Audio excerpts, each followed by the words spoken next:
And through CCSC, through our CCSC payer advisors, we've been connected to many other payers across the country. They've been able to make the connection and open the dialogue for us. And once we have the foot in the door, then of course it's a lot easier to get started, especially when you get to the right level without having to try to find that level. But it's talking about managing the patient at the lowest total cost of care with the optimal outcomes.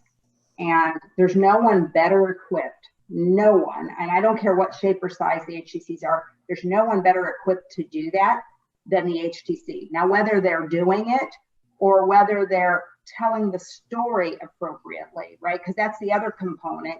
As Becky mentioned, we're learning how to dialogue with them and what's key and important to them. And once you know that and you have kind of collected the data, because I know you do the same thing, Jennifer, I think we were probably very equally competitive how we managed our programs and how, dogmatic you are about sending extra doses. There has to be justification and getting as close to target or below. I know that's Becky's mantra too.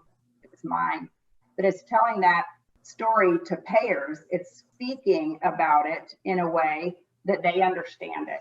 As you've collected the data, as you guys have grown in understanding what payers want, has it equipped you better to have those conversations with payers? I shouldn't tell you it is. I should ask you from your vantage point. And has it helped in any capacity with getting patients back over that might have been carved out previously?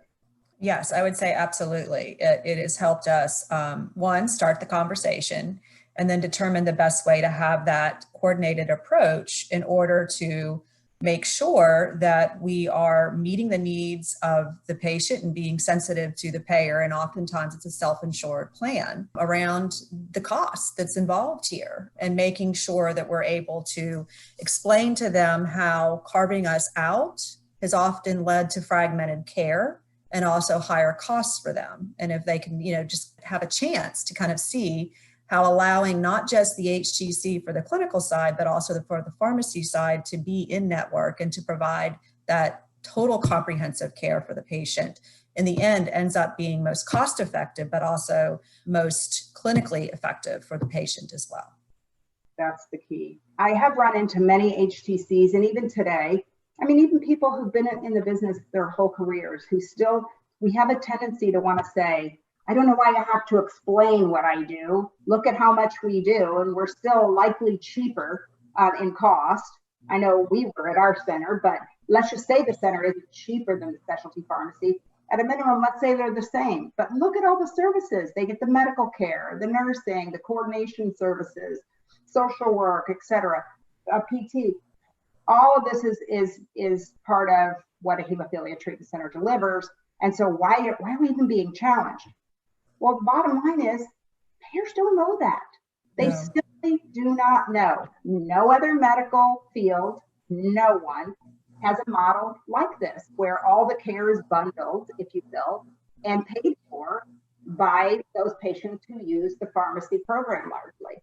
And so payers are unaware of that completely, don't even know how to deal with it.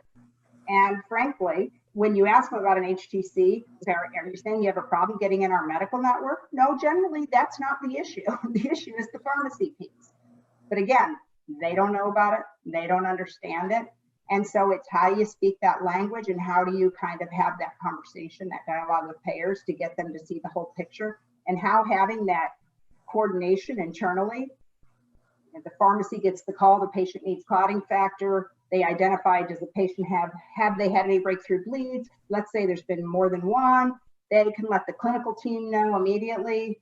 The clinical team can respond immediately, maybe ordering another PK test, maybe trying to identify, is this dose adequate? This is real-time intervention that cannot happen in any other model that's out there. There simply isn't the capacity to do that. And it's telling that story, it's showing the data that tells the story. When have you helped a payer avoid an ER visit? Are you capturing that data? Did you get a call in the middle of the night? And did the doctor say that's an avoidable visit, just have to do a double dose and I'll see him tomorrow?